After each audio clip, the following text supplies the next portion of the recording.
I was so scientific, and I was such a firm believer that there was no afterlife, that there was no such thing. There is no such thing as the spirit world, or that life is eternal.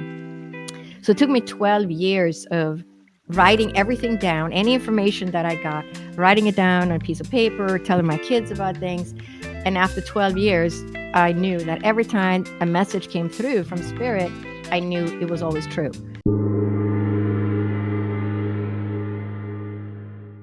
Welcome to the Consciousness of the Way. I'm your humble servant and Sifu, Taoist Master Sun Ching, and I have an incredible guest here today, a sort of a mystery that solves a lot of mysteries in relation to consciousness and the merging of a near-death experience, creating an awareness that has led her on a journey of exploration throughout her life, realizing how powerful this insight and level of consciousness is. I want to welcome to the podcast today, Dr. Lotte Valentine.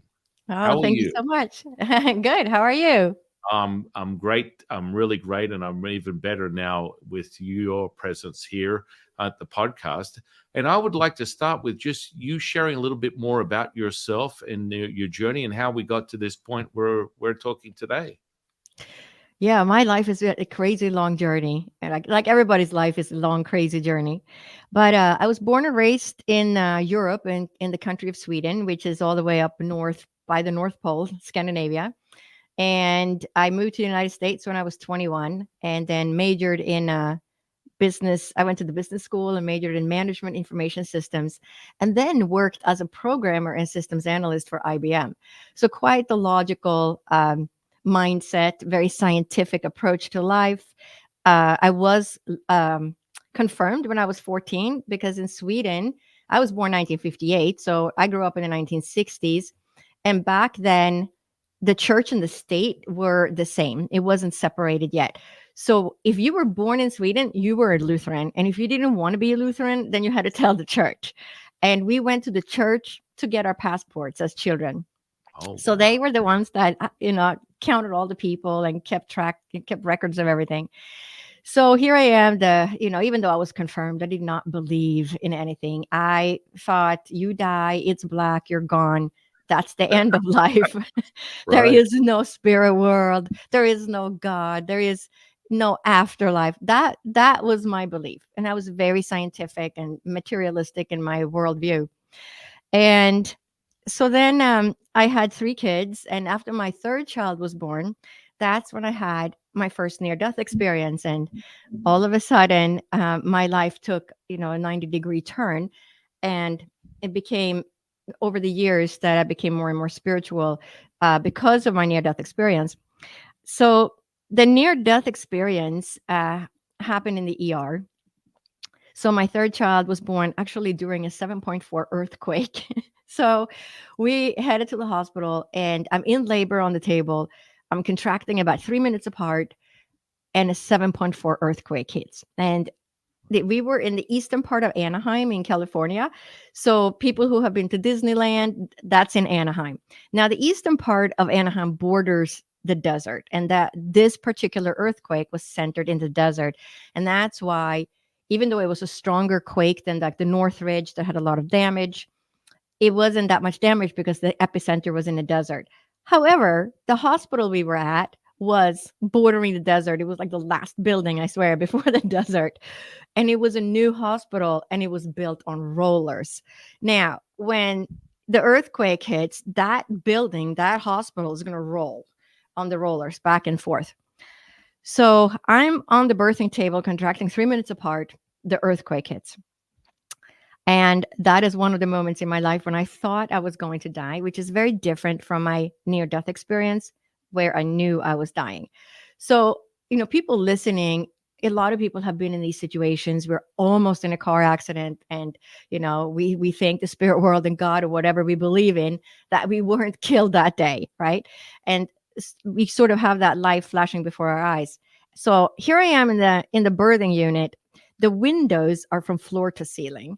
And the windows are, I'm thinking they're going to shatter any moment, right? We lose all the power in the hospital. The midwives, the nurses, everybody's hanging over me on the table. They're holding on and making sure I'm not going to fly off. All the instrument, in the hospital, they have all those metal trays and all the instruments. They're levitating up and down. It's like chunk, chunk, chunk. And we lose all the power and my labor stops, right? And the earthquake stops. We're still alive. And I'm thinking, as it's shaking, you're like, okay, the ceiling tiles are going to fall in. We're all going to be buried in the rubble. This is it. Somehow we come out of that. I mean, that hospital shook like crazy, probably also because it's on those rollers. Anyway, half an hour goes by. My labor picks back up. I give birth. We have another earthquake, a 7.2. And it rattles again, and we're thinking, oh, this is not so bad. And then 7.2 earthquake is a big earthquake, but we could tell it was less than the first one. We still didn't have any power. We had the light of like a night light in that unit, and that's all the light we had. So the second quake hits, and then finally they give me the baby to hold. And as soon as they give me the baby, I experienced this excruciating pain. So I'm just yelling for my husband, take the baby, take the baby. And I'm just arching backwards, and all these blood clots, I start hemorrhaging. So they start, massaging my uterus. They put me on IV drip to contract the uterus back down so that the bleeding would stop. And I'm sure it wasn't much they could do. I mean, should they have taken me and to the OR and scraped me out? Yeah, but we were running on generators, right? The hospital was in survival mode. They were busy making sure that people who were on life support were still alive, right? And because we were on generators now. So they kept me an extra day in the hospital, and the bleeding seemed to stop, and they sent me on my way. And 10 days later, my friends had a baby shower for me at the playground, because I had two boys that were 6 and 3.5, and now I had a baby girl. So they were all excited. Oh, we're going to give you all these, pink stuff and, girly things, because all I had was boy things. I get there and I feel like I need to use the restroom. So I take my kids with me, go to the restroom, and this humongous blood clot comes out, like the size of a man's large fist, right? Just huge. And I look at that and I said, wow, something is really wrong. So I go back to my friend. I say, hey, I got to go now because something is really wrong. So I put the kids in the car, drive home, which is like 5 minutes away. And my parents were visiting from Sweden to help with the birth and taking care of the kids and all that. And they called my husband and said, hey, you got to come home, take her to the hospital. So we go to the ER. I get to the ER. They do a manual inspection and they say, well, not much bleeding seems to be happening right now. They keep me there for observation for 2 or 3 hours and then say, well, it seems like everything is normal and could have been a second lining. That sometimes happens. Could be like a second lining that comes out from the birth. Sent me home. Next day, same thing happens at home. We call the hospital. And I'm yelling to my husband. It's like 9:30 at night. I am not going. They're not going to do anything. So they decided I should just see the doctor the next morning, where we lived in Huntington Beach, California at the time. I go see the doctor. Again, manual inspection, nothing much happens. It could have been a second lining that came out. I'm like, all right, how many linings can come out? That's what I'm thinking. I'm 34. I was in great physical shape. I had just studied nutrition. I was super healthy otherwise. They send me on my way. Next day, same thing happens again.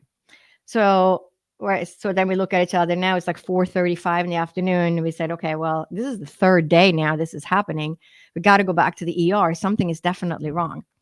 Go back to the ER. Again, manual inspection. The doctor says, oh, I don't know. It could have been a second lining. No blood work, no ultrasound, nothing. Just this manual visual inspection. I said, oh, there's not much blood right now, as if you can see into, what's happening. So they leave me there for observation. And as I'm lying on this table in the ER, I start bleeding again. And I'm just thinking, wow, finally I'm bleeding in the ER. They're going to figure out something is wrong. So I'm lying there. My door is closed. I don't have a bell to ring. I'm just lying there waiting for somebody to come check on me. And finally, this nurse opens the door, and she just, her jaw is on the floor, and the look of horror on her face. It was like, when she sees all the blood on the table because I've been bleeding. So I hear the call on the loudspeaker. OBGYN, stat to the ER, OBGYN, stat to the ER. And I'm just thinking, okay, well, finally they figured out something is wrong. So she quickly cleans up the papers, put down new paper, and this middle-aged physician comes running into the ER full speed with a younger physician in tow. And all I'm thinking is, thank God they sent an older physician. At least he will have seen some things because my own dad was a physician, and listening to all the medical stories from my dad and all his friends they were all doctors. So I always heard all these medical stories growing up and how things go wrong. It's a good thing the public doesn't know how many things go wrong, right? Because you would be afraid to go to the hospital. But things do go wrong, and they go wrong all the time. And I had heard all these stories. So seeing this older physician, I felt such relief, like he's going to know what's wrong. And he did, because he saved my life. So again, they do this manual inspection. And as they do this manual inspection, first he asks me, how much have you been bleeding? He looks in the wastebasket and he sees all those bloody papers. And I said, this is, the third day. I've been doing this since Wednesday. And he said, all right, let's take a look. And as they're doing the visual inspection, another one of those really large blood clots come out. So I try to sit up and tell the doctor, I'm not feeling too good. But at this point, he already knew how bad it was because he understood how much I had been bleeding and seeing that blood clot come out.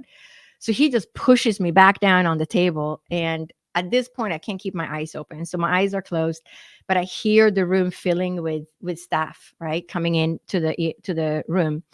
And I have a nurse on my right that's putting a blood pressure cuff on my arm. And I have a nurse on my left trying to place an IV.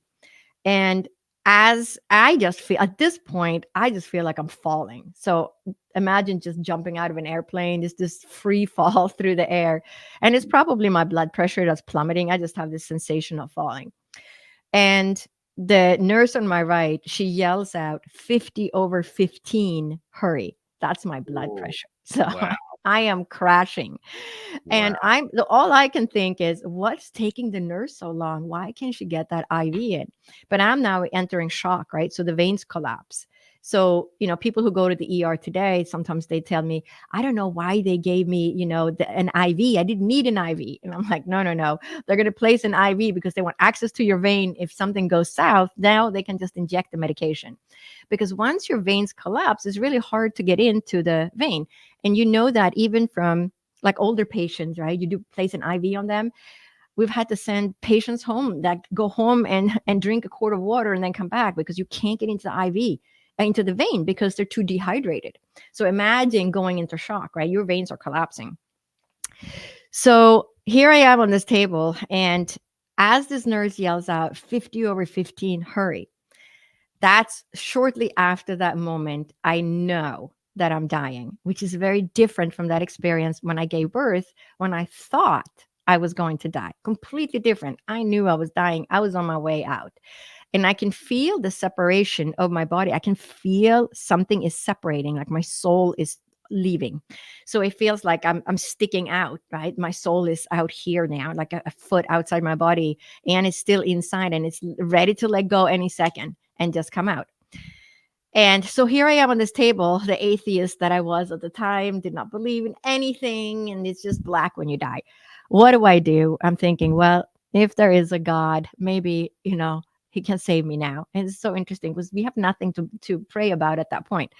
So I say, dear God, if you're out there, right, please save me. My children need a mother. I have 3 children under the age of 6, and I'm thinking, there's no way my husband can do this. These kids need me. They need a mom, right?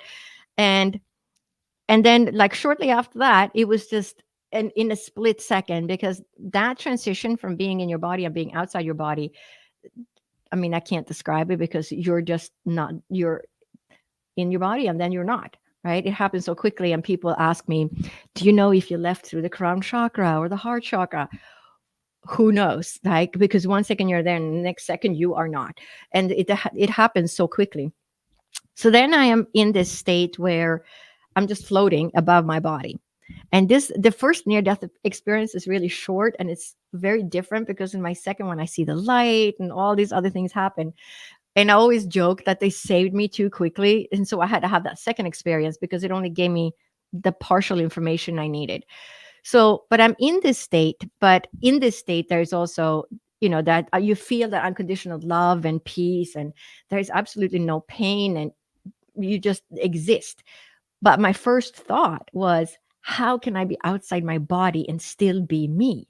Like, this is not supposed to happen, right? It's not supposed to be this way. It wasn't in my belief system at all, right? So here I am having this experience outside my body. But I also was aware that there was no time. There is no time in that state. So you have access to past, present, and future all at the same time. There is no division of time the way we experience time in this dimension when we're in the physical body. Drove me nuts for years. I searched the entire San Francisco Public Library, like, what is this? I read Stephen Hawking's books, and I didn't understand any of the math.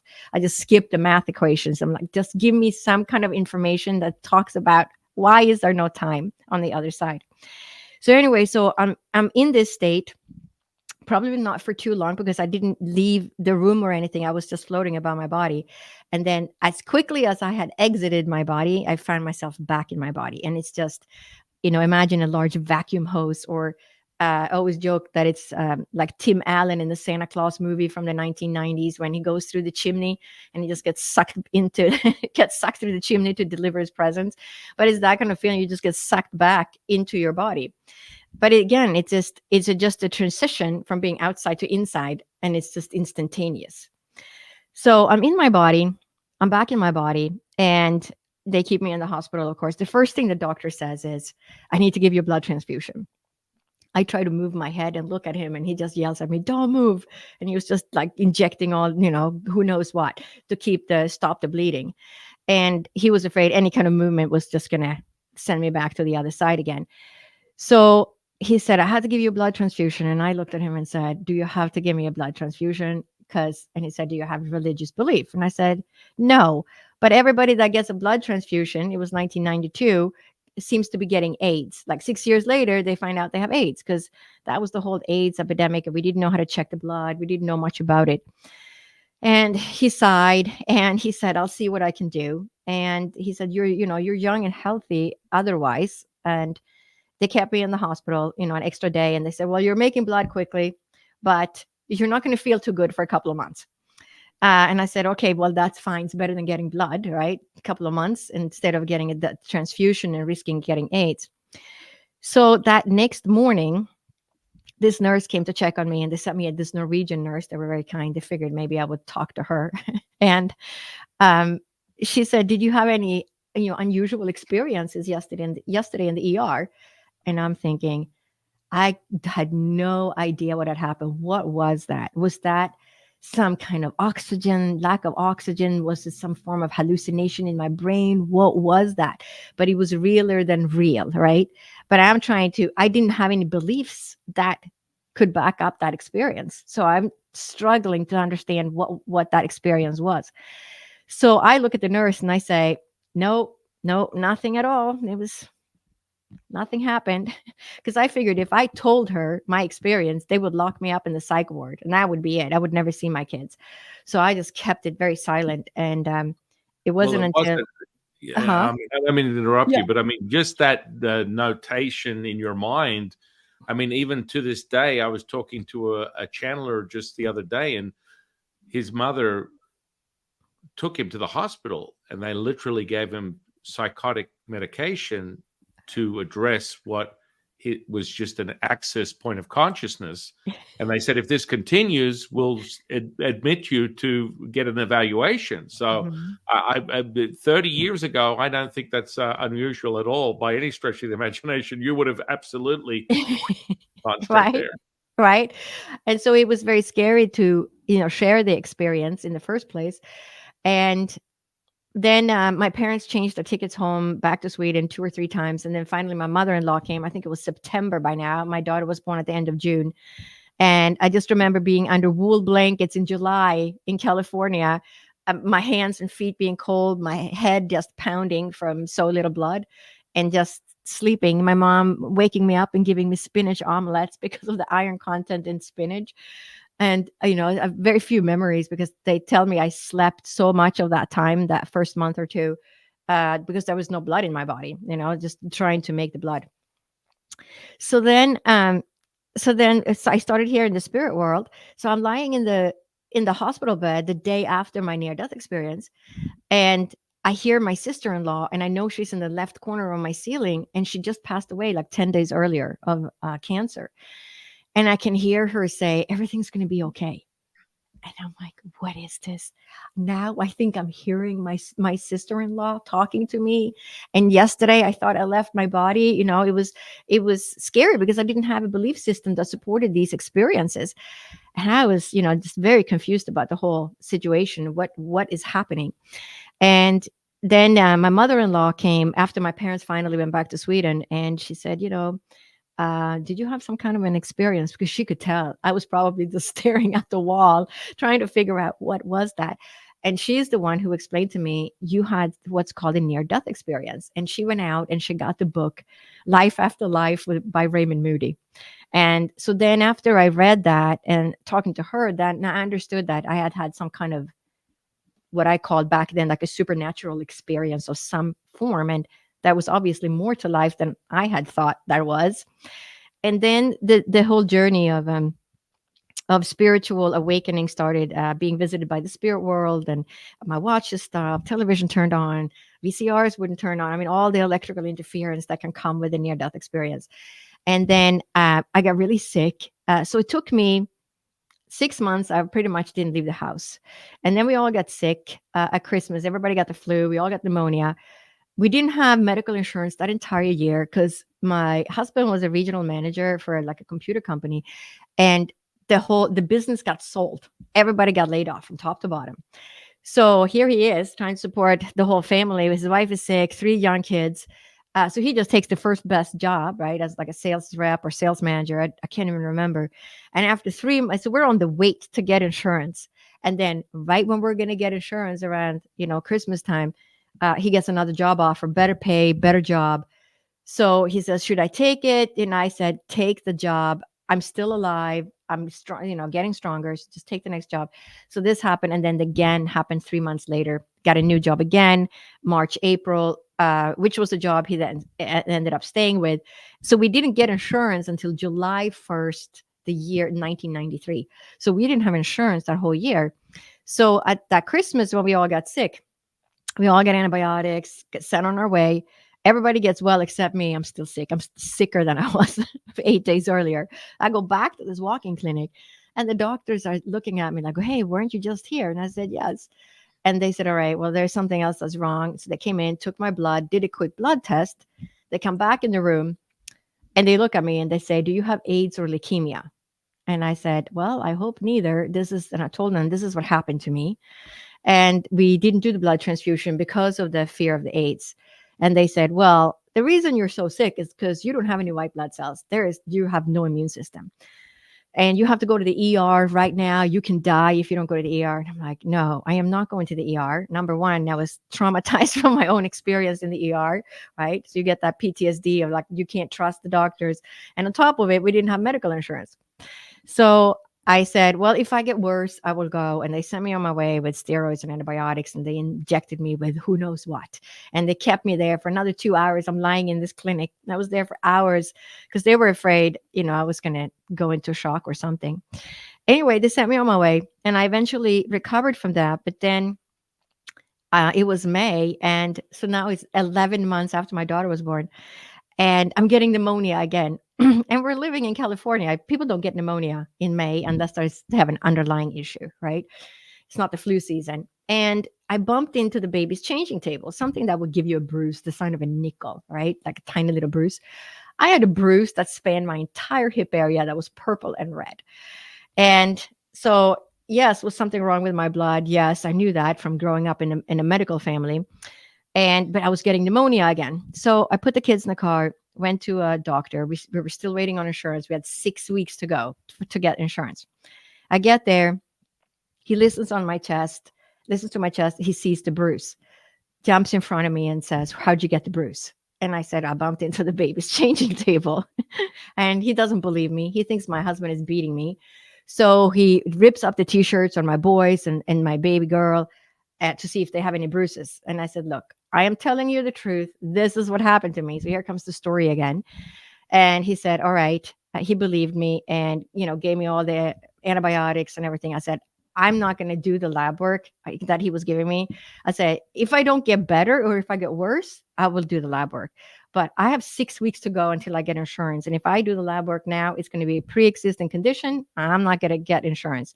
I said, I am better now than I've been the whole year because I actually put my children in the car, drove myself here, and walked into this office with my kids.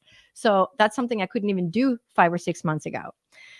So I'm sure he thought I was crazy. So, anybody listening to this story, please do your lab work because I mean, it's just really scary now that I understand the severity of what was going on. But, that belief was so strong and I kept hearing everything's going to be okay. When I was really sick too, I heard that voice again. Um, but I call that like the voice of God or the spirit guides that kept ensuring me that things were going to be okay. So 2 years later, so here I am. I was struggling with this bone marrow suppression. So I don't have enough blood in my body. Constantly have to take my head off the pillow. I'll constantly feel faint, can't stand up. I had a stool in the kitchen so I could make dinner and food for my kids because I couldn't stand up long enough without like literally passing out. So I would have to sit down. So I had this stool, like I remember my grandma in her 90s had this stool in the kitchen. So I got one of those. So I could sit and flip the pancakes for the kids.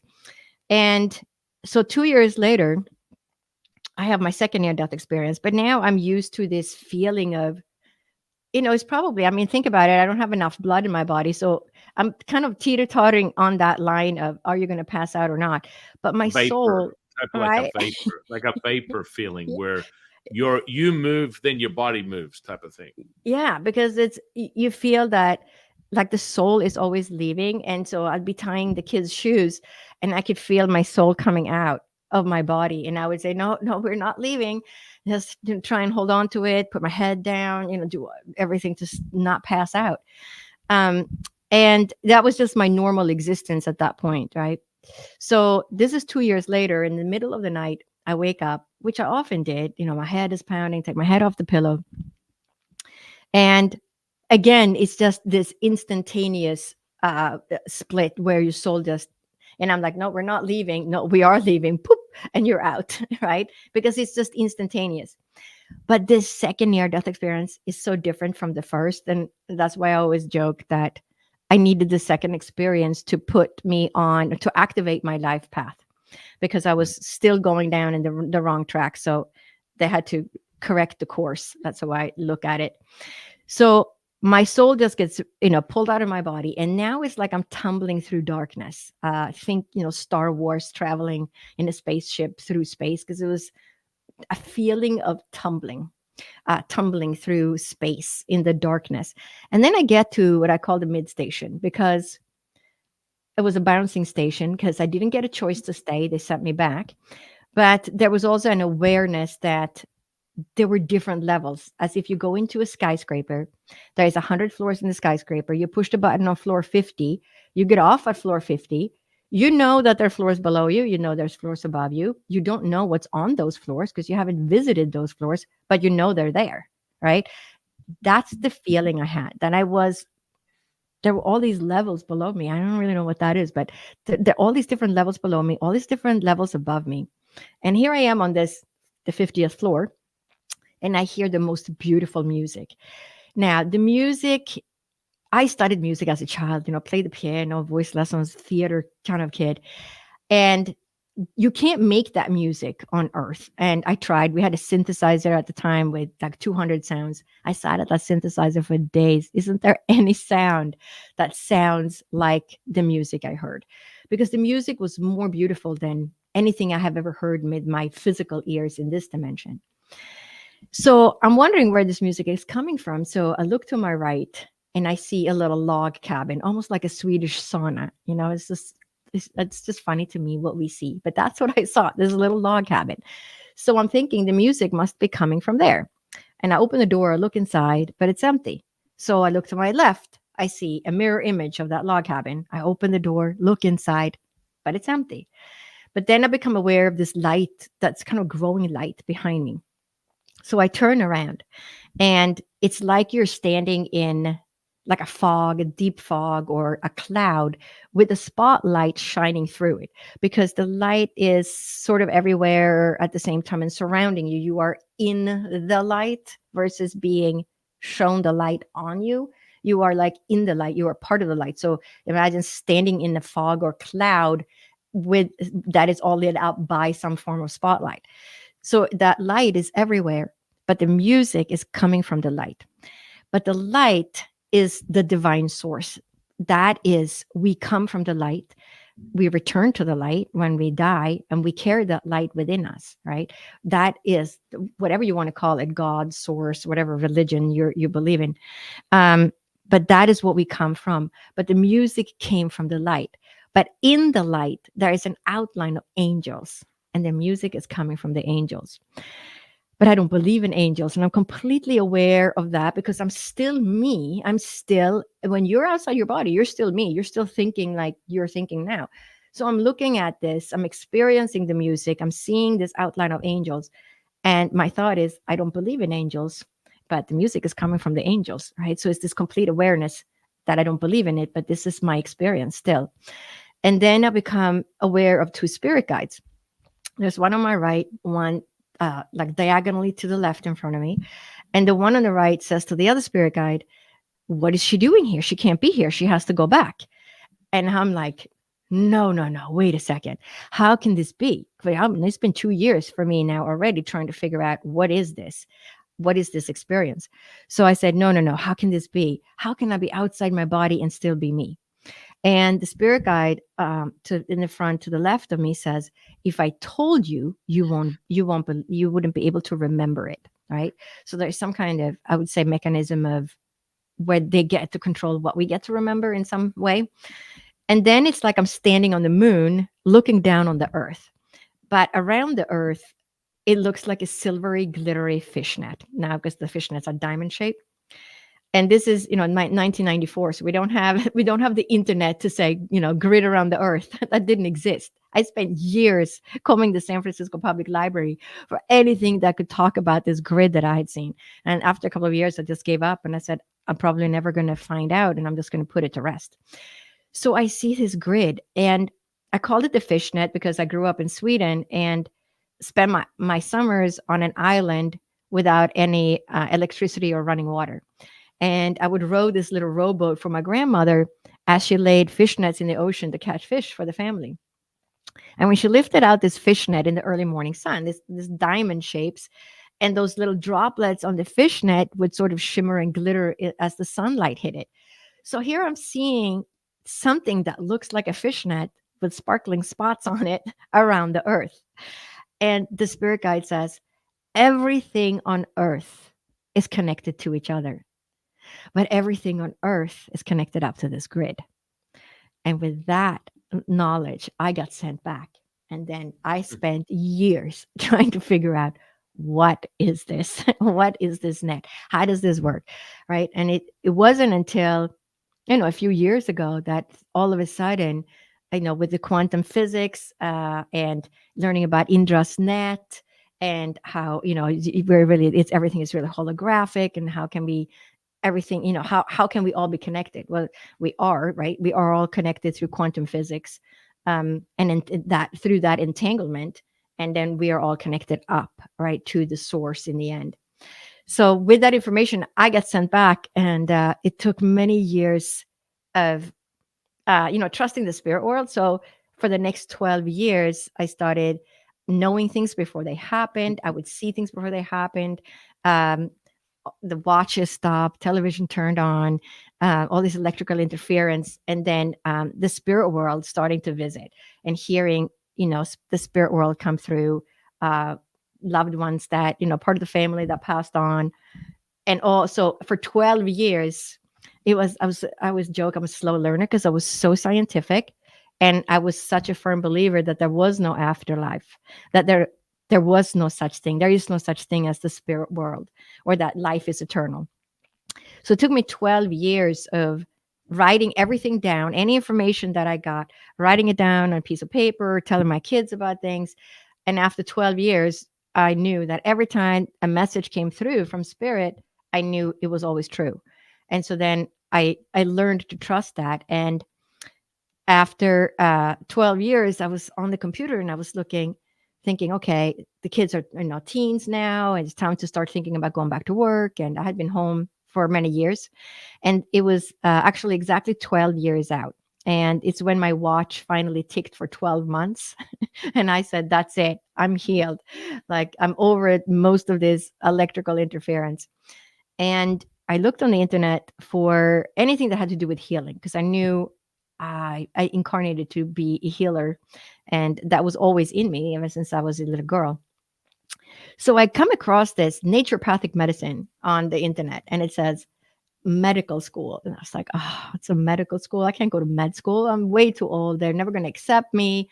And, even if I do all the prereqs of, biology, chemistry, organic chemistry, physics, math, all that, because I was a business major, so I didn't have any science. I just closed my computer and walked towards the kitchen, start prepping dinner, and the spirit world drops in. And the spirit world says, you have to become a naturopathic doctor. You're here to, you're not here to work as a doctor the whole time. You're going to be doing other things too. But you're here to combine East and West, and you are to write 2 books, no, wait, 3. And you're here to bring messages and healing to the people. And I'm like, well, I, med school, what book? What do you mean book? Writing a book about what? Right. And the spirit world was just, when the time is right, we will let you know. And so after 12 years of having a lot of messages and seeing accidents before they happen, knowing relatives were sick, I mean, I can talk forever about all the different spiritual things, but I said, all right, I'm going to go to med school. And within, it requested my transcripts from Boston University, applied into the community college. 2 weeks later, courses started, and I was accepted in and started that journey. And I had to start from the beginning with advanced high school biology because I didn't have any science classes. So I had to do it all the way from the start, and then take bio 1, bio 2, chemistry 1, chemistry 2, OChem 1, OChem 2, physics, and math. So a couple of years, so I did that as the kids were teenagers, and then applied into med school and went to med school when I was 54. So, and the spirit world was right. That was my path. And then as soon as I graduated, I met this, I didn't even have my license yet. And I met this woman. I was studying craniosacral therapy with the Upledger Institute. And I met this woman, and we were having dinner, didn't know anything about her. And she said, yeah, so I'm a medium. She was like an executive of some sort. She's like, I'm a medium, and I have somebody here who wants to give you a message. Are you open to receiving messages? And I'm thinking, even though I had even gone to medical school based on spirit world's message, right? That was one thing. Like, I could connect with the spirit world and the messages were for me. But this woman that I just met at this training seminar and I'm eating dinner with, what does she know about me? There's no way she can bring a message, from somebody that belongs to my family. Well, I was wrong. And of course she did. And the message was, you have to go to Arthur Findlay College in England and study mediumship. And I said, no, I can't. I just took my board exam. I don't even know if I passed. I did pass. But, you're sitting there waiting as they're correcting these exams across the entire nation. And she said, you have to go. After the third time that message came through, plus all the other messages, I knew it was my mom. It was, she talked about the fishing, the robot boat, and laying the nets in the ocean. Now, not many people have that kind of experience. So I knew it was my mom. And so after the third message, I said, all right, I will go to Arthur Findlay College. I will figure out a way to get there. And so then that was in March of 2017. And my first reading with my teacher there, she said, oh, your mother is here. She tells me, you're writing a book. I only had an outline at that point. And she said, oh, wait. She says, you're to write 2 books. No, wait, 3. So that message that I got in 2004, writing 2 books, no, wait, 3, I have gotten from 2 mediums at Arthur Findlay College, with the top mediums in the world, and 2 other mediums. 4 times I've gotten that specific message. So now I'm brewing on my second book, what that's going to be about. But, it's fascinating because we think, or I thought, that we are just this, it's an illusion that we have, that we are separate when we are here, because we are so not separate, and we are part of divine source, and we are connected and we are entangled, right? We know that through physics now, the entanglement. We are entangled with each other, and I see that when I work with, because now I work as a medical medium or medical intuitive. I do mediumship readings, connect people with their loved ones in the spirit world. I do messages from spirit guides. I bring in the spirit guide, which is really fun because it's always I know something about the person when I see the spirit guide. I know who they are. And I work a lot with ancestral healing. And because we are entangled with our ancestors, and the things that they didn't resolve or their traumatic experiences are actually passed down on the DNA, as well as through, I would say, quantum entanglement. So there's two ways we get entangled with things that weren't resolved by our ancestors, and then we sort of repeat the same emotions, the same disease, the same issues that they struggled with, and it comes back, and it's just a matter of figuring out where it comes from. Wow. Wow, that's intense, to say the least. I mean, that realization, I think for a lot of people, they don't have enough what people would coin as coincidences to reinforce their realization. And I mean, your guides, God, universe, whatever was pulling you in that state was being very clear on reinforcing, you know, listen, are you listening? Are you hearing me? You need to be hearing me. Hello, hello. And so, that's really powerful when you get to that sort of state of understanding. I'm kind of interested. Everyone has their sort of ways of, you know, within Taoism, we have our ancient practices of how we cultivate internal alchemy. I've sort of been teaching people that for about 30 years. I started channeling probably over 30 years ago. And that was back in the day where, they admit you for evaluation. So it was an interesting journey. I'm interested in your connection, how you process it. So you went to specific training systems to help you understand how these mechanisms work. I'd be curious to hear more about how they are used for you and how you use them on other people. That's kind of exciting. So why don't we start with the medical mediumship aspect? Because Right. there's a level of, so people go, I'm an empath, right? And so for me, we can go into, if as a Taoist priest, it's sort of like this blanket of skill sets. But I teach people the psychic, medium, channeling, internal alchemy, healing, physical, mental, emotional. It all goes in the same sort of. I don't want to dismiss it because everyone has their own Yeah. access points of realization. It's more pliable when you can sort of access a higher dimension and then make it validate it in a 3D reality. It's like it's everything. All bets are off when you can go, hey, your mental, emotional, and physical things have been altered tremendously right here, right now, and it's evident to the individual. This really took place. It's not a figment of my imagination. So, sensory perception on an empath level is sort of something that's a default for all human beings, and understanding that I can feel something. I can sense. I like this person. I don't like that. I don't like the energy here. I like the energy here.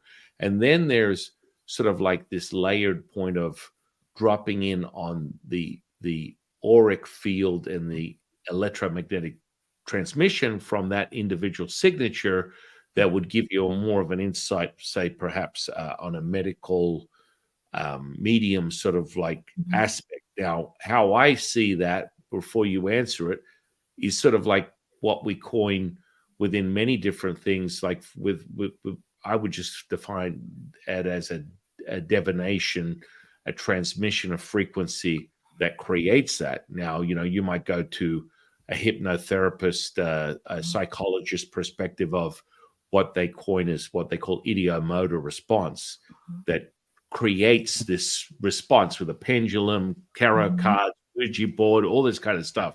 So how is it translated for you, and how do you like get that sense, or how did you train yourself in that sensory perception? Right. So yeah, so it's interesting, like because you're talking about like tuning in, like empathically tuning in. Uh, right. So we all do that. We tune into the other person. We know something about that person. But there's something about, oh, when you look in people's eyes, things about them, right? So people show me a photo of somebody, and I know things about them just from seeing that photo. I'm not really sure what that is or how it happens, but then I'll say, this person is blah blah blah blah blah, and they're like, yeah, yeah, yeah, that's absolutely right, right? Or this person experienced trauma. This person has served in the war or something, because like, you see it in the eyes. It's like that windows to the soul kind of feeling. But For when a I, Taoist, it's the left eye. If you want to look into someone's soul, you look into the left eye, and then and in in a lot of cases, I don't. Mhm. Only for the simple. I mean, I don't need someone to be in front of me, but Yeah. every time I do, I find a serial killer or some mass murderer. It seems to Right. always be the situation, and then it's like one Right. of those, "You see me," Hmm. and so in the 3D world, they're like, "You see me," and I'm like, Hmm. "Oh, unfortunately, I have seen you." Hmm. And there's that realization. But I Hmm. concur and completely understand what you're saying Hmm. when Dr. Lotte speaks on this very insight, this sort of Hmm. like sensory insight. Hmm. But, yeah, oh yeah, Yeah, go ahead. yeah, yeah. But then when I work as a medical intuitive or medical medium, and it works, different with different people. There are times when people show up on my screen and I already know what's wrong with them. They haven't just say hello, and I say, Do you have these symptoms or these issues? And they're, yes. Like, is it written on me somewhere? Like, it just the spirit world gives me that information. It's like a download. They'll give me a diagnosis. So that's why I say, medical intuitive, medical medium. I almost always work with the spirit world. I always give credit to the spirit world. I know it's not me. I'm not the one who does the healing. The spirit world does healings. The spirit world gives me information that that person needs. So there are times, sometimes people get on the screen and say, well, I've been struggling with all these, food allergies, and I got IBS and I have all these symptoms. And after they've been talking for 5 minutes, I say, well, okay, I know you're struggling with all these things, and you want some answers, and let's see what we can learn about this. But the spirit world says that you have endometriosis. And they're like, yeah, I did. I had surgery for that like 5 years ago. And I'm like, well, it's still there. Who did you have surgery with? You need to go over here. You need to look for this doctor, blah, blah, blah. And so sometimes it just feels like the people that show up on my screen were guided to see me. Like, they saw me on a podcast and there was something that resonated with them and said, hey, maybe this woman has some answers for me. And those are the people that show up, right? And then for some reason, I have that strange information about their condition that we don't even learn about in medical school, but I have learned a bit because I had some patient along the way that had this and did some research. And now I know about that. But there's a lot of things that, I mean, medicine is such an art. You think that you think it's a science. You come out of med school. When I graduated, I said, "Wow, that was it. That's We don't know anything." Like, I was just perplexed of how little we knew coming out of med school, because there's so much more. It's so much more of an art. There's so many things that fall through the cracks, and people think that when they get sick, they're going to go to the doctor or they go to the ER and they're going to fix them. I got news for you. There is a lot of things that you go to the ER, they send you home with a painkiller. Like, go home, take some ibuprofen, and they have something completely different. Right. And then they go back to the ER. They get same thing happens. They go back to the ER. Oh, yeah. Well, wait a second. You got this big problem going on. Well, you need surgery. Right. But that kind of stuff happens all the time. People fall through the cracks. But I would say many times, those are the people that show up on my screen, or it's because the spirit world always, so it's like a combination of the spirit world giving me information, like, look over here. And sometimes I say to the spirit world before this session even starts, I don't even know what's going to show up. I say, hey, what's the problem with this next person? And whatever information I get, I hold that, and then I wait for it. And then I said, all right, well, before we had this session, I asked the spirit world and they told me this. So do you have any of these symptoms that go along with this disease? And they're like, yes, I do. Right. And so it's fascinating because it's not really me, right? It's the spirit world. I work with the spirit world. But then I use the knowledge, but now I understand what the spirit world meant back in 2004, because they said you need to be a doctor for the work you're here to do, right? But you're not going to work as a doctor the whole time. And I was like, what do they mean? Like, I can't tell my family I'm going to go to med school and I'm not going to work as a doctor the whole time. They're going to think I'm nuts, right? Like, you're going to spend $280,000 on student loans to become a doctor, and then you're not going to work as a doctor the whole time.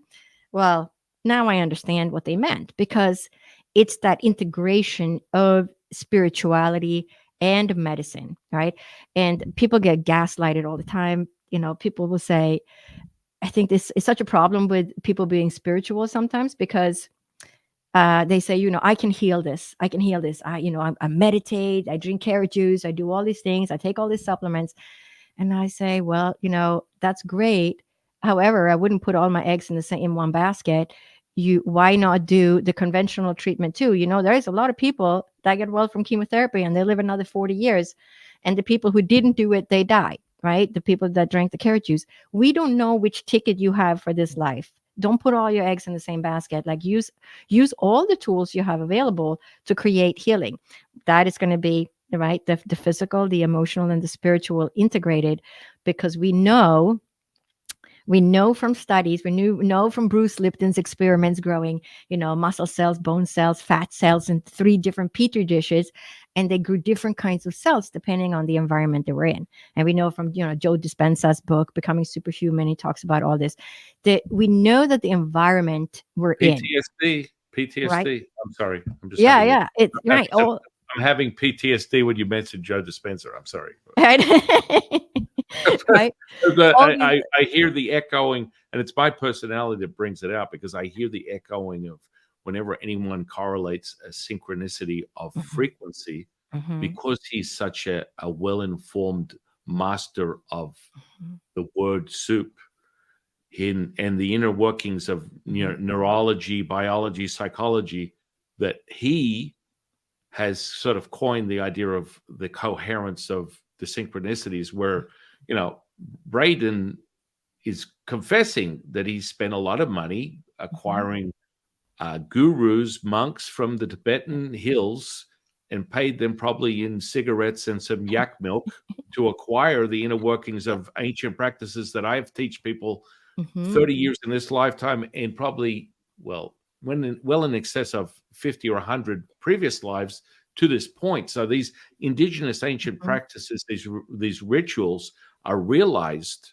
Yep. and sort of like, so when you get a Joe Dispenza, and I Mhm. think I'm going to stop. This is the diarrhea that comes out. Yep. I love Joe Dispenza because he's brought a lot of awareness. But Mhm. if you look at his his his trajectory, of the way that he's Mhm. increased his awareness, it Mhm. didn't start in a really happy place. In actuality, the Mhm. group think is necessary for his realization. Mhm. So, the more and more people that were able to be coherent or cohesive to the process that he's talking Mhm. about, he's getting a repeatable sort of result in a Yes. group environment. Right. And so I completely Mhm. appreciate that. Bruce Lipton is like my little Keebler gnome that I love so much. He's so cute because he really has insight Yeah. that is really powerful, and I Mhm. resonate with what he's Yeah. speaking of. And I always Mhm. remind people, everything is a thought, feeling, and an emotion. That's the inner Mhm. workings of all things that are your reality, and they Yep. all start with that. And if you want to play with epigenetics, that's all you need. And that Mhm. creates the alchemical fun factory with the pineal, pituitary, and thalamus, Yep. creating the inner workings of the medium, culture medium, the blood as the Yep. messenger to activate the gene expression, i.e., into the physical body, out into the universe, meeting with something equal to or greater than, Yes. realized as a manifestation, Yes. magic, and healing. And Yep. so, you and I resonate so well with this understanding, Mhm. because Mhm. there is so many. It's just, it's incredible, because you have Mhm. examples of yourself having near Mhm. death experiences, and all this stuff is realized within as you build on a validation. as a Yeah. human being, that humanness gives us this a pause of reality going, well, I've heard all this other group thought that's got me in this state where I have to doubt what is real. I've experienced two near death experiences. I'm sorry, I died. I Yeah. died and I came back. This is the stuff that you're sharing with the audience, which is so Mhm. powerful. You validated it all. You got it Yeah. all validated through your own experience, and you're coming to this point, Mhm. and it's sort of like, my goodness, Mhm. yeah, I've got to be very quiet about my diarrhea when it comes to. I always use this. You can always strike a match in a dark Yeah. place. That I'm going to stop. I No, have but to stop. I hear you because, doing these interviews too, it's not often that I come across somebody that actually understands what I'm saying, right? So it's appreciated that you see me, you hear me. I know that you understand exactly what I'm talking about, because I think that a lot of times we get so carried away with just listening to somebody's experience, and it stops there, right? But like Gabor Mate says when he talks about trauma, it's not what happens to you. It's what happens inside of you as a result of what happens to you, right? So, but that is so true when you talk about near death experiences. But the world right now, I would say, is in a place where we're raising consciousness. And so they're fascinated with the thought that, just like I was, 40 years ago, afterlife doesn't exist, right? Just complete atheist. So, but then through my experiences, I now understand, okay, there is this whole other world out there. And we are all entangled with quantum physics to each other. But people haven't, the masses haven't really gotten to that. They're just getting to that place now by people like me and you sharing this knowledge with the people, saying, okay, well, that's just the surface level, the experience itself.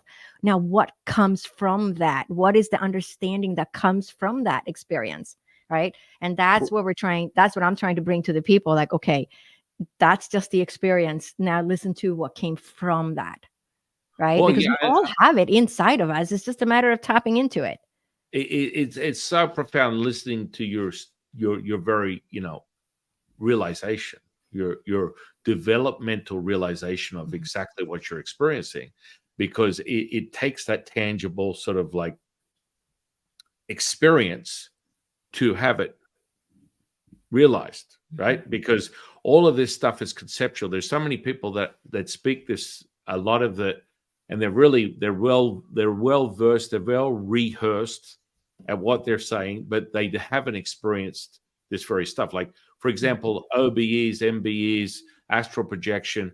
I mean, I teach people this, the very nature of this stuff, and an Mhm. inner alchemy understanding, Mhm. creating a repeatable experience using Nigong, which is in definition called inner power, which Mhm. is an understanding of moving energy with your mind, which is an Mhm. ancient Taoist practice. Mhm. And this gives us the ability to project ourselves in every dimension at once. Now, Mhm. so this go takes it on. So you're talking like, you want the smorgasbord, psychic, medium, channel, Mhm. healing, all realized instantaneously with my eyes open, having a Mhm. conversation with you. And there's a whole different Mhm. state of awareness that comes with that, and it only becomes real when you can have someone experience it in their 3D reality. And this is where i Mhm. i get like Mhm. attacked by a lot of authoritarians that jump out of the woodwork going, your truth is the only truth you need to be concerned with. And they're like, whoa, whoa, whoa, whoa, whoa, whoa, easy now. You Mhm. can't possibly say that to someone. That's empowering someone with Mhm. the idea that the true nature of what source comes from here is really their truth, and it's really the truth of all things. Oh, no, no, no, no, no. Whoa, whoa, Mhm. whoa. That's dangerous. What if someone Mhm. actually believes in what they feel intuitively from their truth, what I call the truth teller? Yeah. It's like, no, whoa, whoa, whoa, you need to whoa, Yeah. calm your horses there, my friend. Yeah. And then that gets validated through experience. Because Mhm. it's only, I always tell people, it's all conceptual until it's not. You know what you know, you don't know what you don't know. And until Mhm. you experience it for yourself, it doesn't mean anything. Yeah. Right. I hear you. And so the ancestral healing, when I work with ancestral healing, um, it started with, I was doing mediumship readings, and I got I had like 4 readings in a row that were almost identical. And it always started with, the grandmother is here. Oh, your grandfather was physically abusive, and he beat your grandma, but he also beat the kids. Your mom is one of those. And then your mom married your dad, and oh, I see your dad, and he was also physically abusive, and he beat your mom and he beat you. Is this correct? Yes, yes, yes. And so I had 4 readings like that in a row. And the pattern, I had the same pattern, the physical abuse being passed down through the generations.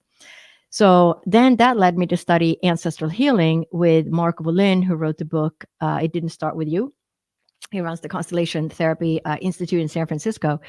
And it was every time I try to go, I was in my residency. So every time I try to go to that training, I was always alone in the clinic. Everybody else was like, "Oh, I got to go to this conference, blah blah blah." So I'm the newbie.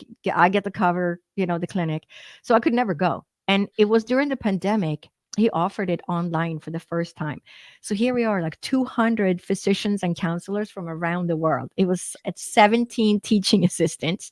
I mean, it was such a incredible experience because it was, in the middle of lockdown too, and to connect with all these healers across the world. So for, like a couple of months, we were, getting on there, and then we had to do homework and work with each other offline and etc. To learn to see the patterns and how things gets passed down. So ancestral healing is all about the unresolved trauma of your ancestors. Whatever was swept under the carpet, things we didn't talk about, the traumatic experiences. So everybody remembers from their childhood. You say, why don't we talk about Uncle Billy? And your mom turns to you and says, shh, we don't talk about Uncle Billy. Shh, right? And you never found out what Uncle Billy did because you couldn't talk about it, right? So all these traumatic events and shameful events and hurtful events are swept under the carpet. Well, those things were never resolved, right? So the way you look at it is like the everything is just energy in the end. So those are things that reside in the universal, in the universe as unresolved. It's like waves on an ocean. You throw a rock in the water, and now you got these waves until somebody down the line comes and says, all right, I don't understand why all these things are happening, to me or my children or whatever. And then we create healing. We find out, oh, it was Uncle Billy's issues. He's the one who, had all these wrongdoings. And then we recognize that, come along and create healing for that. And now it's like, you throw another rock, but you know how the waves cancel each other out. You cancel that out and restore that homeostasis in the universe energy grid itself, right? Because we are all connected, we're all entangled, just like they told me during my near-death experience. But we are entangled. We know that through quantum physics, and the people who won the Nobel Prize last year, they showed that one pair of atoms is entangled with the other pair of atoms. They take one atom from one pair, from pair A, and then they take one atom from pair B. Now those atoms meet, and now they're entangled. But not only are those two atoms entangled, the one atom of A and the one atom of B that didn't meet or did not meet each other, they are also entangled because they were part of the pair where one atom met the other. Now, if you take that and look at that, the way we are entangled with people, we are entangled with each other, we are entangled with our ancestors, we're entangled, doesn't matter if they're in the spirit world, because that is that energy and entanglement. So, something happens, you have the remote viewing and all these things. I've had those experiences myself as well. How can you see things at a distance in real time, right? It's that immediate, it's that entanglement, right, with your kids. So when you look at ancestral healing, you know that those gets passed down through the generation. And we know that it gets also passed down on DNA. So we have evidence now from scientific research that traumatic events from Holocaust survivors alters their epigenetics. It flips on certain genes like FKBP5 gene and some other genes, and it transferred down. We know this shows up in the grandchildren. So when you think about, grandpa took shelter every time the sirens went off. He said, "This is the day I'm going to die. The sirens are coming. The airplanes are going to drop the bombs," and he takes shelter. Well, he survives, but he has now altered his response to the sirens. That is a fear. You hear a sirens, that means you might die, right? That that epigenetics, that DNA gets passed down to his kids and then the grandkids. So now you have a granddaughter who gets panic attacks when she hears a siren. but she never had a traumatic experience herself. She was never in a car accident. She's never been in a situation where there was a traumatic event. But she gets panic attacks from these sirens. Well, that's the DNA that was passed down literally on the DNA from the grandfather, right? And we know this from studies. They did a study on I think it was called Epigenetic Inheritance of Odor Fear Conditioning. It was published back in 2013 in Nature Science. And it was a study that was led by Brian Diaz at the Emory University School of Medicine. And they took male mice and they exposed the male mice to cherry blossom smell. And every time the mice smelled the cherry blossom smell, they give them a little electric shock. So naturally, the mouse learned to fear the cherry blossom smell, just like grandpa learned to fear the sirens going off, right? Same kind of thing. So then they took the sperm from these male mice, artificially injected the female mice, and those baby mice were fearful of the cherry blossom smell, even though they have never been shocked. They had never smelled it. Their moms had never smelled it. The moms had never been shocked by that. Came from the sperm from the father mice that they had never met. So it was transferred down. That fear was transferred down on the sperm. So now think of, I mean, all the things that our grandparents did, right? Just even on the DNA. If you don't want to believe in quantum entanglement and the invisible grid and the energy component of everything, it's right there on the DNA, and we have scientific research for it. So, but when you work with it and you work with people, I get psychotherapists, counselors, and physicians themselves because I'm a doctor. So, it's a safe environment for them to seek help. They're like, I don't know why I have this problem, but I swear we cannot. It's so difficult to see where your own issues come from because you're so in that grid or in that environment, and you're so entangled with emotionally with all the people that come from your family that I think it's really hard sometimes to see it. Because once I bring light to it and I'm thinking, wow, I'm working with a psychotherapist today, and she's going to know exactly what it is, or he. But then, it's not until I point it out and then they say, wow, I do this for people all day long, but I couldn't see it for myself. And it's always that same reaction. But I think it's really hard for us to see where it comes from. And you need help with somebody else who sort of entangles it and says, this is coming from your grandma. Oh my gosh, this is going up the line. This is coming from your mom and from your grandma and from your great grandma. It's like the whole family. I've had things that happen, right? Like clockwork in family, the ancestral clock. Many things happen at a specific time, at a specific age, and it's the same emotional or physical issues that somebody else experienced at the exact same age, but the circumstances is different. So it creates a different circumstance so that you can have the same emotional and spiritual experience, and then to resolve that. It's absolutely fascinating because it makes you understand how divine our existence is and how entangled we are with each other and the spirit world and everything that exists. Oh, it is. It's absolutely fascinating. With that also in mind, for the audience's sort of understanding of, you know, quantum physics in of itself is a very, very new language in this human experience. Like, so, I mean, to parallel, to even mention that as opposed to my native language of Mandarin, we go way back 7, 8 generations. And quite frankly, with my insight with channeling my teachers firsthand, I mean, Taoism is 20, 30, 50. I mean, I could go 100,000, whatever. It's the connection with the universe and understanding this. And so there's one particular internal alchemy practice that we do where we activate the death of a star, the raising of the red phoenix through the ashes, evoking the black hole energy within the middle dantian, right? Now, and we're like, okay, well, that sounds kind of weird. Okay, yeah. Anyway, this is a practice that's, I don't know, let's just say thousands of years old. And so I teach people this training access point. And now one of my students comes to me one day and he's like, I got a PhD. I'm studying this experiment is about studying the nucleus of a cell. I'm like, okay, well, cool. You're not going to believe what I found in the nucleus of a cell. And I'm like, what did you find in the nucleus of a cell? Well, you've been teaching me this stuff for so many years that there is like this divine sequence or glue, and I sort of like water it down to someone's understanding on a quantum model, 0 point energy, right? So when you understand that in relation to, say, a Nassim Haramein version of what he perceives as the entanglement, which is black hole energy, right? And so, hang on, you found that in a cell? Yeah. And I'm like, wow, that's really strange. I never would have thought that you would find that in a human cell. That's really bizarre. And so, what I guess I'm getting at is, we knew about this. The whole layered of consciousness has been present.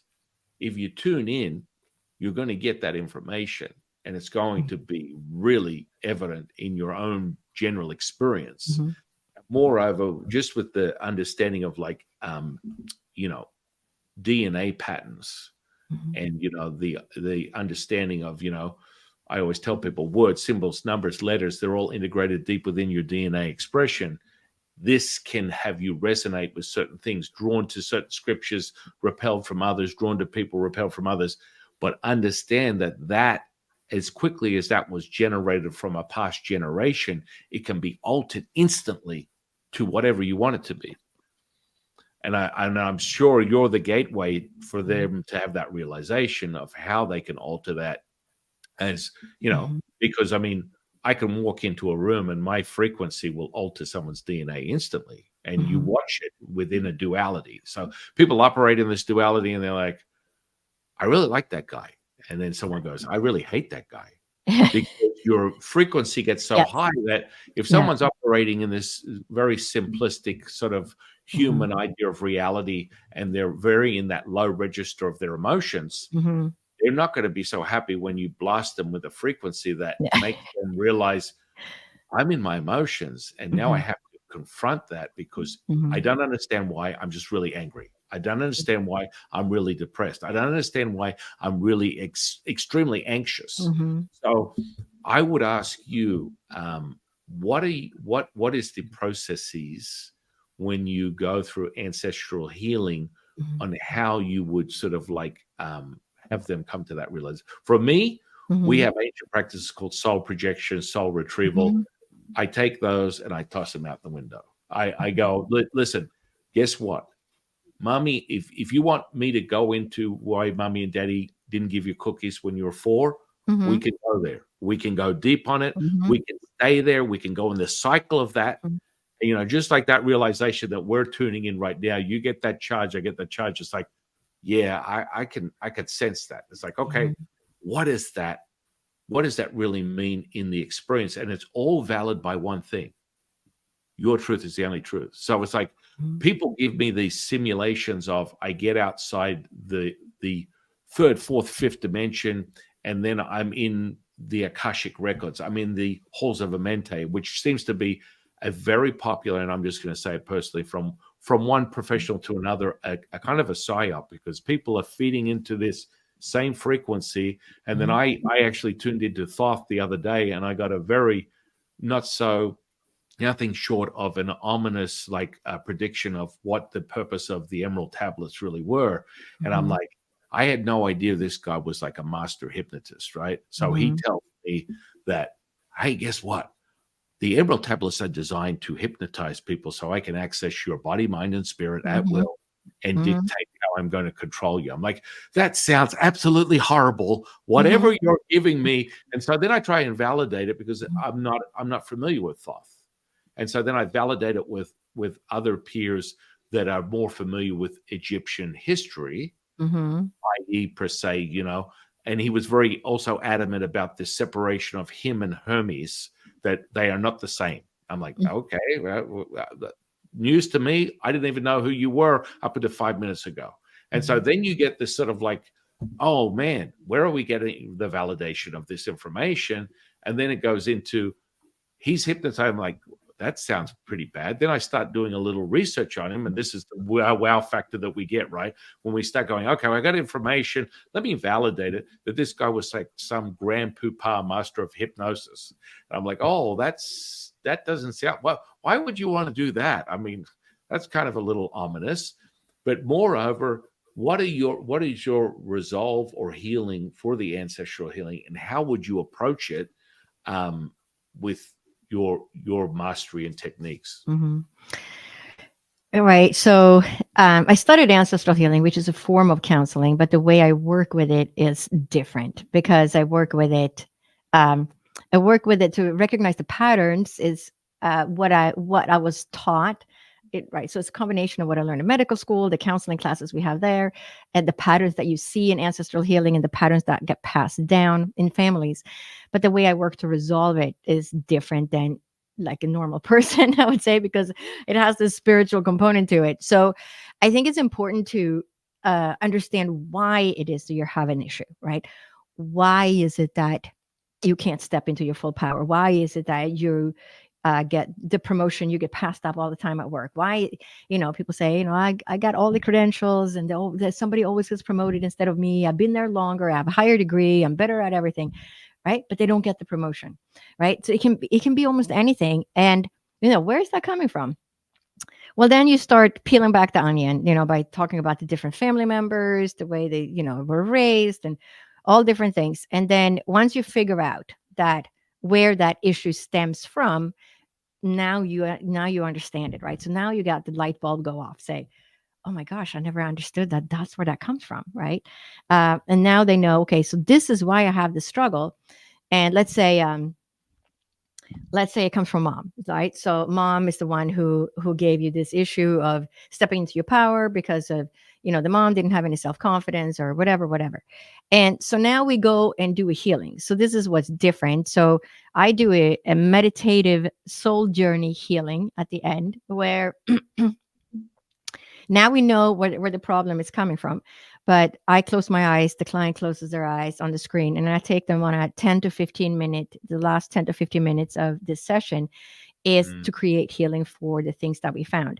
And we do a soul journey where we go and talk to that person's soul, whether that person is in the spirit world or in the physical dimension here on earth. It doesn't matter, but it's voicing those things that we now understand where this issue comes from, and clearing that energy in the universe itself, so that these things can be put to rest and we can restore the homeostasis of the universe itself. Because it's just like that rock you threw in the water, those waves are still going in the water until somebody comes along and says, okay, now I see where this problem is.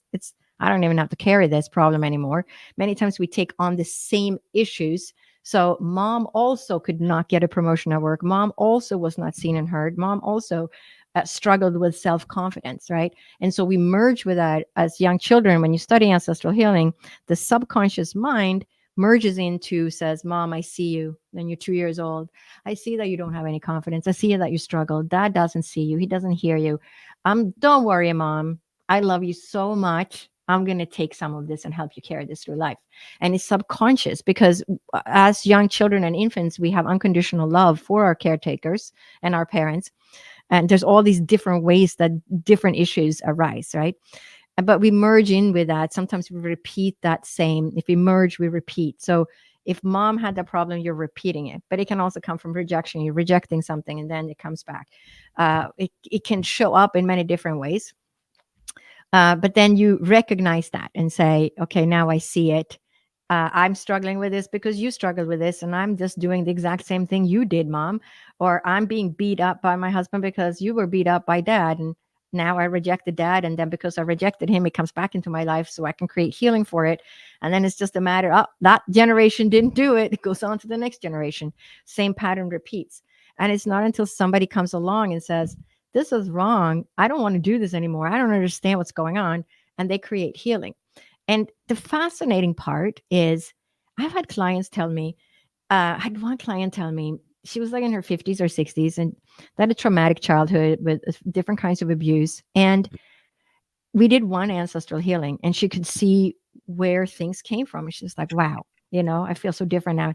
Typically after the healing, people are very moved. A lot of people cry during the healing because it's like a release of all these emotions that we've kept inside of us. Traveling. But right. And then her brother that was in his 50s, she emailed me and says, you won't believe what happened.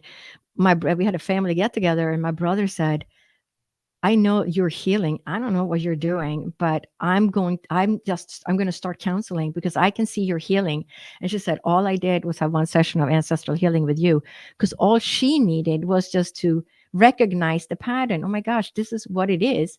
And then she could move on, right? Other people, I would say it's like peeling an onion. It's one problem, but then we heal that problem. That there's another one problem. We got to heal that one. Then there's another problem. It's like you're peeling back the onion of all these different layers of different issues. So some people, heal with one session, and other people, have to come back and do more sessions. It just depends on, their situation and what it is they're trying to heal. Yeah, I mean, it's really interesting because I sort of teach people how to separate. Mm-hmm. So you're going to be one or the other. So the first thing that we always want to really master as humans is your mental emotional state. So the fastest thing to do is like have a sit over there, stay, roll over. Your emotions don't control you, you control your emotions. It's like, Yep. yeah, like that sounds very testosterone like. Well, Yeah. understanding that it's a simulation is not even real. None of it. Mm-hmm. None of it's real. Yeah. So Yeah. then you have this whole hang on a second, but you hurt me. I'm angry. I'm bad. I'm like, let's cut right to the mustard. And sometimes I'm like broken glass, but sometimes, Mm-hmm. you know, I create beautiful bonds and relationships Mm-hmm. with you, Mm-hmm. the universe, bring people into my life where like, hey, listen, you're like broken glass, but you can send this person to Dr. Lotte. Mm-hmm. So, it's like I just sort of move through Mm-hmm. things very quickly because it's sort of like that DNA strand is evident Mm-hmm. in the physical body, but Mm-hmm. that's not your soul. Yeah. So if you separate and realize that I can be in duality all day long and hang Mm-hmm. out there, or I can go straight to the sweet secret source of divine knowing, Mm-hmm. that all of a sudden things are realized that you can still have your personality. I like the old expression, and I live it very much. I Mm-hmm. have my cake and I eat it too. Right. So it's like, it's like, whoa, hang on a second, that's a programming. And then you start layering this on, right? You want to talk Mm-hmm. about generational patterns. We are literally living in Darwin's theory in most cases. And people don't even realize who is Darwin and where did Mm-hmm. these even come from? Have you ever heard survival of the fittest? Yeah, I use that all the time because that's my mentality of how I believe my reality is constructed. And I'm Mm-hmm. like, this is a rippling effect of, and what I consider someone who perhaps maybe had some insight into a higher sense of understanding of physics or the nature of Mm-hmm. reality. But in essence, he started forth a rippling effect where, we're observing reality with three ideas of how to create homeostasis that are Mm-hmm. still being replicated to this day by Mm-hmm. human interactions of regulation of the populace. And I'm like, and this just speaks volumes to what you're speaking about when it comes to generational Mm-hmm. patterns that are integrated into the DNA. And Mm-hmm. so, I would, when you operate in fear, Mm-hmm. my teacher always reminds me, Lotte, when you operate in fear, you don't come from a place of healing. When you Yeah. operate in fear, you don't come from a place of manifestation. Mm-hmm. And finally, in my category, because I teach people more infinite, like very intricate architecture of manifestation, which is in the category of magic, Mm-hmm. because you want to like specifically align things in much detail. It's like, okay, I need to have it here, here, here, and here. This is the result. This is the outcome. Mm-hmm. It's not just throw it out to the universe and the universe will find me. Now that's a more advanced level of consciousness because I could literally operate in a world like a war torn Mm-hmm. environment and still create a manifestation or magic or healing. Mm-hmm. And Mm-hmm. people are like, how are you able to do that? Because I'm not invested in it. It Yeah. doesn't matter if my child is there Mm-hmm. in absolute pain and suffering, or anyone that I love, Mm-hmm. I can remove myself from the equation, and that's Mm-hmm. the only way I access that dimensional shift. Because Mm-hmm. if I immerse it and the catalyst is my emotion, then I'm going to end up like everyone else that goes, "Why is it not working? Yeah. I tried to heal someone. I Mm-hmm. tried to do this," and that word right there is the catalyst, right? Yep. And they're like, hang on a second. What? I'm like, listen to the linguistics of your Mhm. very own inner Yeah. subconscious programming. It's Yep. coming out through your mouth. And they're like, what are you talking about? Try is an admission Mhm. of failure. You're already Yep. telling me you're going to fail before it even takes place. And it's Yep. like, it's rippling through. And this is a validation of everything you speak of. Mhm. It's how powerful that inner DNA Mhm. expression and that generational stuff. And then the Mhm. subconscious is like, I'm going to conduct how it is. And then, I mean, Mhm. we can quote the Keebler gnome. I love him, Mhm. Bruce Lipton, Mhm. that the understanding is 5% consciously, 95% unconsciously. When you Yeah. throw that out there, you get someone who goes, you can't measure consciousness. Yeah. Whatever, dude. The Right. reality is there's more unconscious behavior Mhm. than conscious. And you know what you know. You don't know what you Mhm. don't know until you do. And Mhm. then all of a sudden we're off to the races. And they Yeah. come across someone as profound as yourself that has an Mhm. incredible journey of Mhm. realization that is now able to help people Mhm. heal physically, mentally, emotionally. Mhm. It's so powerful. And, the world is in need of more and more people like yourself Mhm. that can take these tools and bring them to the layman. So Mhm. people, that are just, operating in the unknown, and they're not, as you put it, atheist or whatever. They don't have any insight, Mhm. but they want help. I need some type of help. And of course, if we accept there are no coincidences, they end up on your doorstep for a reason, Mhm. because they're there to be healed. They're there to be Mhm. awakened by Yeah. the insight and the mastery. Because Mhm. these type of things, the amount of understanding that you have of these mechanisms is really profound. Mhm. Because I could, if I have like dozens of psychiatrists, therapists, Mhm. doctors, Chinese medicine doctors, chiropractors, any doctor of any kind that ends up on my doorstep is here for one reason, Mhm. because they know the energy is the most powerful.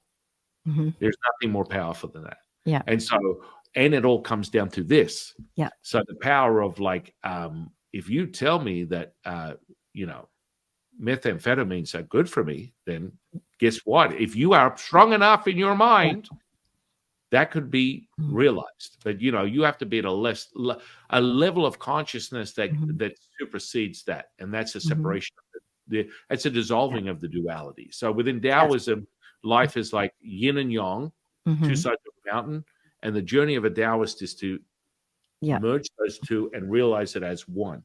Yeah. And so, I've come across gurus Mhm. over my lifetime where they smoke like a bag of weed a day, Mhm. that no one else could consume that type of like extra intake of some sort of stimulus. Mhm. That for me personally, I'm not a real. I've yet to see anyone experience a higher state of Mhm. consciousness that I can't show them how to derive from creating the chemistry within their own body. But a lot of people Mhm. lately, and you probably noticed this a lot, they're into the mushrooms, they're into the Mhm. ayahuasca, they're into Yeah. they need to get, I want a taste of it. I'm hearing Mhm. stories like Dr. Mhm. Lotte's, I'm hearing stories like yours, Mhm. Master Sun Ching. I get it. I understand it, but I can show Mhm. you how to evoke it internally without having to acquire this Mhm. external, because I think the biggest gateway drug is that. And that's Mhm. a mistake, because they get a glimpse Yeah. and then they can't replicate it themselves. Yep. And so They they're like, never oh, they never integrate it. right. They're You know, like, I had it's the most yeah. mind blowing conscious moment where I took this stuff and I was seeing everything. I had it all, and Mhm. now it's gone. And Yeah. now I want it back, but Yeah. now you're going to have to open that gap up again. Yeah. There's only been one person in all my years that actually used that Mhm. and kept that consciousness without Yeah. having to repeat it. And then I just enhanced their Mhm. experience so that Mhm. it's literally like you're on DMT all day long. Yeah. And guess what? That's completely doable, but you Mhm. have to understand the mastery of the cells, the Mhm. mastery of the energy. And when you do that, this is my one liner, you become the master, keeper, Mhm. creator of your reality. And then you can maestro the 50 trillion cells that are Yeah. the exhibit of your physical Mhm. body and Mhm. move the energy any way you want. And, but you need a gateway for the audience. You need a gateway. You need a gateway to this realization that is not an external one. And where does that come from? It comes from people like Dr. Lotte here. And so, what would you say is your most profound example of consciousness healing? And I put it in consciousness because it's all things. What's the most profound example that you've witnessed in your lifetime? Of like clients healing or Whatever, or anything, like a consciousness healing. Um, physical, mentally, emotional, spiritually. right. I mean, people get well, right? It's all about the perception. Right. So it's how we see the world, and those rose colored glasses that we made for ourselves when we were two. And then we go through life and those rose colored glasses are still rose colored glasses until somebody changes that lens and make it, green lenses or blue lenses. And we can learn to see the reality that we live in a different way. I mean, people do, create healing. People, I've had clients tell me, I've been depressed for 40 years. And after we did one session, I woke up the next day and it's gone. And I don't even know where it is. I feel weird that I don't have the depression. Um, People saying I don't have the colitis anymore. I worked with somebody who was in the hospital in India. I worked with their a daughter-in-law first. Mhm. And this was somebody who, all of a sudden, this man, he wasn't that old, he was in his 50s. And she was telling me all of a sudden he had all these weird blood problems. He couldn't walk anymore. He wasn't overweight or anything. He was this tiny little man. Had to walk with a walker. He was running his own business, and all of a sudden he was sick, in and out of the hospital.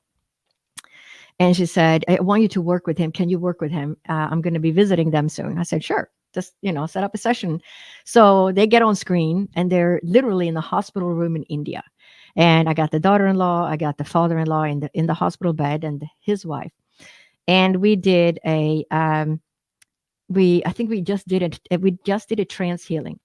So in a trance healing, I'm just a link, right? It's not me. I'm not the one who's healing these people. It's the spirit world. I'm just a link. I know that. And I've been told I'm a link. So I get it. But, I also studied trance healing, and it's just connecting with the spirit world and then letting that energy come through. So it's almost like you're just the software in the computer or whatever. It's just you're just Conduit. connecting it, right? The conduit. Yeah. Um, and during that healing, this is kind of a fascinating one because it was a year ago. It was in January last year. And for some reason, usually the spirit world doesn't give you a timeline. I mean, sometimes they do, but most of the time they don't.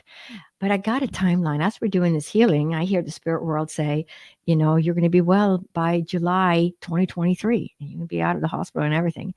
So afterwards, I said, hey, this is the message from the spirit world. Now, I don't know if it's true or not, but this is what they said. And sure enough, in July, the daughter-in-law emails me and says, my father-in-law is back to work. He's walking normally. There's nothing wrong with him anymore. And it was also told that it was going to be it wasn't going to be just an instant healing. I was told during that healing that it was going to be a journey where he was going to get better every month. And by July, he was going to be well. And then that's what happened, right? I'm not in charge. I'm just the delivery of the message, right? And so it's very fascinating. It is as fascinating for me as it is for the people that are being healed, because I think we all, to a certain extent, is that my incarnation to help people heal? Yes, I know that. I've been told that in readings. It's in my numerology chart. I'm an 11 master path life path and all of that. I incarnated to be the healer. So I get it that is part of my life, and which is why I was always drawn to it. Why I had my near death experience, why I had to be sick for a long time, and then go down this path is so that I could put these things together, the medical component and the spiritual component, because we are spiritual creatures. We're not just this wind up doll, right? That's living on earth. We are spiritual creatures that are connected to everything that is. And it's just a matter of for us now to learn to tune into that as we're raising consciousness and understanding that we are more than the physical body. Western medicine is in many ways outdated. Now, if I have a heart attack, I'm going to go to the ER. They're going to save my life, hopefully, right? They're very good at emergency medicine. That's Western medicine. everything else is not so good, right? You got to find other ways. When you're not having an acute problem, they're really good at, right, saving the people that are in a car accident. Acute medicine, Western medicine is amazing. But everything else, I would say there is always a component of integrating the emotional, the spiritual, and the physical in order to create healing. It's not just one thing. We can give somebody a medication and keep those symptoms under control, but they're not going to heal Hmm. from whatever is ailing them. That's going to take something else, right? Just like high blood pressure, people come in on two different medications and the blood pressure is still skyrocket, right? And you teach them, okay, you have to meditate. This is how you're going to get rid of this problem. Every day you're going to meditate. We're going to increase the time every day. And then 4 or 5 months later, they're off the medications. They're just taking an herbal supplement. Then another couple of months, they're off that too. And now they're just meditating and they don't have high blood pressure anymore, right? This is just such a great example of just by tuning into that spiritual component, we can heal a lot of things, right? And if Yeah. we can create safety, I also do something called SSP protocol, which is safe and sound protocol. It has to do with the polyvagal nerve. But anytime somebody has trauma, and it got me interested in that because I realized a lot of people have trauma. Almost everybody has some form of trauma. Even when they think they don't have trauma, they have trauma. But that trauma keeps them stuck in certain emotions and certain patterns, behavioral patterns, that then just sort of feeds into that loop. And we know from studies, from Gabor Mate's book, When the Body Says No, that did research studies, they get so good at determining whether a woman was going to be positive for breast cancer. They did the study before the biopsy, so nobody knew if they had cancer or not. But based on how they filled out that questionnaire, they Mm. could predict over 90% accuracy who was going to have a positive biopsy for breast cancer and who was not, based on how they process their emotions. So Hmm. we know, right, and from Bruce Lipton's work, the emotional component is very important in keeping the physical healthy because that is all one. The spiritual, the emotional, and the physical all works together as one. And it's like you said, when you can teach people how to meditate, you can do almost anything, right? But then you also have to be careful not to gaslight people in the process and say, oh, you just need to meditate more because the person might actually need surgery, and then they're going to meditate and then they're going to get well. But we have to not forget that some people's journey is to have surgery, is to do chemotherapy or to do a Western modality to get them to a certain point because the disease has taken over the body too much and we need an intervention. And then once they're through that, then we can work on the emotional and the spiritual and the nutrition, right?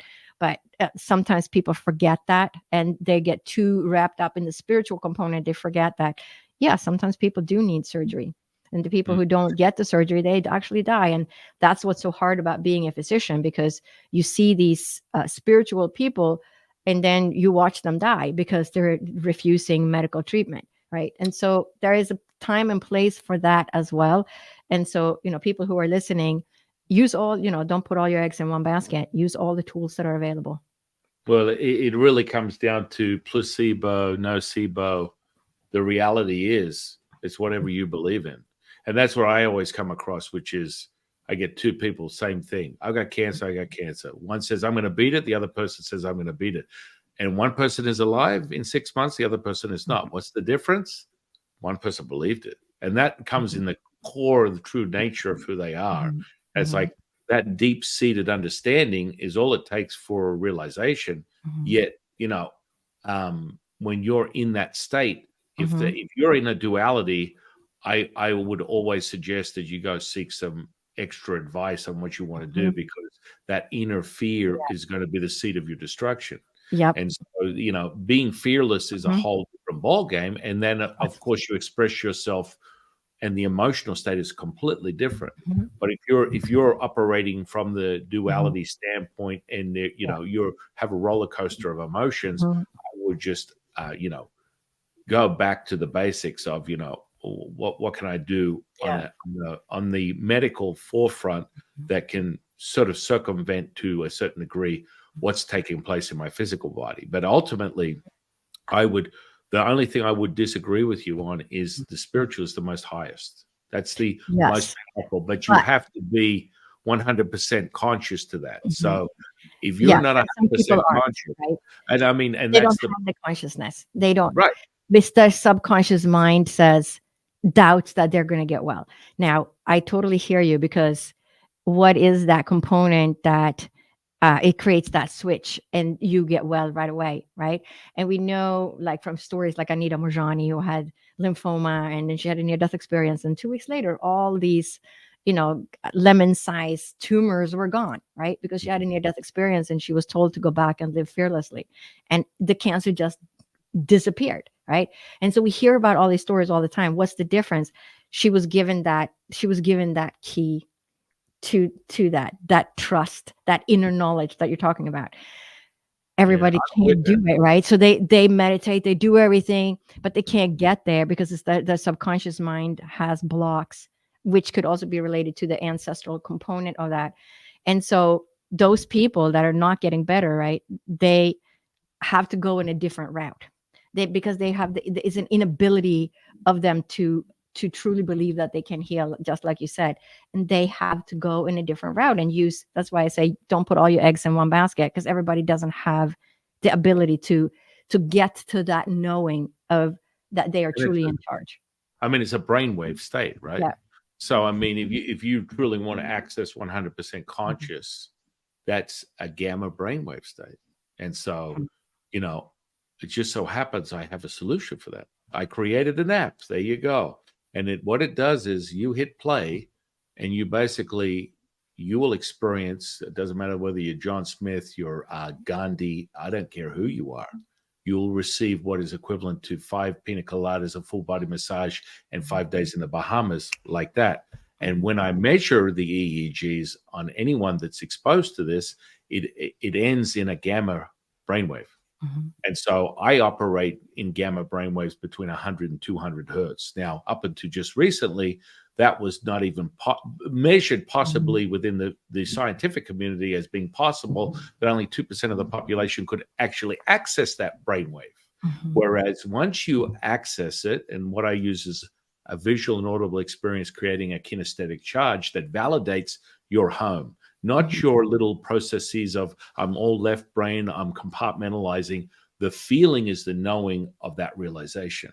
And Mhm. so when you get to that state, you will then be able to replicate things within your reality, 3D, i.e., if you're in a high gamma brain frequency, you are able to generate things in a 3D reality that you wouldn't be able to, i.e., synchronicities, serendipity. I mean, it gets to a point where, hang on a second, I'm able to just manifest things instantaneously. It's really weird, but you have to be able to replicate that state. And it comes from an ingraining within your neurology Mhm. and that repeatable experience through that neuroplasticity of this physical body. You can train yourself into that. And so, I mean, I would say to people, you always start with that, and you have the incredible resources of Dr. Mhm. Lotte here, where you're able to get a greater insight, and you're able to have pathways to have that realized, and especially realized by what you're saying is like, if it's not in your reading, your cards, your realization, if you're finding these roadblocks, and your acceptance of your reincarnation doesn't go past that, Mhm. and you're like, I'm stuck in my mental emotional Mhm. state, and this physical reincarnation, I can't get out of it, then I would not even dance that line. Mhm. It's like, you have to understand that fearlessness has to be realized. It has to be transmuted into a reality. So, Mhm. it's like, miracles are things that I've witnessed for the Mhm. last 30 years over and over again. I've seen it all. Mhm. I've Yeah. seen gangrenous tissue reform itself to pink Mhm. flesh and Mhm. blood instantaneously before my very eyes in 40 minutes. I've seen tumors or Mhm. sebaceous cysts the size of a football on a woman's breast expand, open the flat Mhm. flesh up, pour pus out before my very eyes, and then Mhm. seal up with my eyes open. And I was taking no psychotic drugs. I mean, I'm not a believer in them. So Right. there's this frequency that you're Mhm. able to obtain Mhm. that makes it possible. So, Mhm.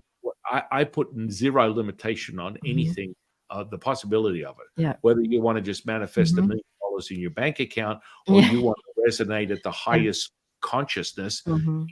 it really is limited by the individual. And the beautiful thing that makes me sleep so well at night is when I know that I have incredible beings like yourself that are out there sharing this incredible frequency, because it is a frequency. You're a gateway, you're a catalyst that's making this possible, and they're coming across you due to their nature of understanding the universe, bringing them straight to you, and they're meant to be healed. They're not hanging around because you're a beautiful, kind soul that has this incredible maternal energy that I really love. I've been bathing in it the whole time we've been talking. I love it. But the Right. reality is you're able to show them a state of consciousness that is not possible in their own, experience. And Yeah. that power is realized. Mhm. Well, my goodness. Wow. That was quite an incredible journey that we went on today, my friend. Right. Right. Yeah, it was. It was fun. It was a lot of Uh, fun. It's not I, often that we, get into the deeper concepts of our existence because well, the interviewer themselves aren't, educated enough, um, yeah, like yeah. I yourself, mean, that's the to even thing. have that understanding. I would say you and I have a greater understanding. A lot of people conceptualize and speak on things that they're not really, they're not, they brought gloss over it. I hear a quote Yeah. from here and there, but they Yeah. don't really understand how the mechanisms work. And Yes. that's what I wanted to stress to Mhm. the audience. Mhm. Dr. Lotte understands the mechanisms in great detail. And before we close out here, I want to ask you one question I ask everyone. What is your definition of consciousness? Definition of consciousness. Consciousness is, well, it's not something that resides in the brain. Consciousness resides outside the brain. We access consciousness uh, in the cloud. When I try to explain consciousness to other people, I say, think of your computer. Your brain is the hard drive, is the computer. Your consciousness is the data that you have stored in the cloud. Your brain is just the computer hardware that's accessing the cloud and accessing that consciousness. So consciousness, right? So I have my own personal consciousness that I access in my own cloud storage out there in space. But then we also have the universal consciousness that we're all tapped in together because we are all entangled with each other. And we know the universal consciousness is what we think as a global human race together, right? But then you got different levels of consciousness. Then you got the divine source consciousness. So I would say, consciousness is what we come from, and what we return to.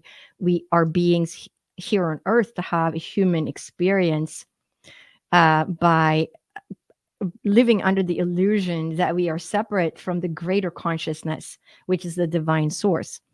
But we are under the illusion that our consciousness is separate from that, and that we are individual beings in this life because they pull down the curtain on us. So we are separate from the wholeness of it. But we are part of the greater consciousness, which is the divine source itself, which is what we come from and return to.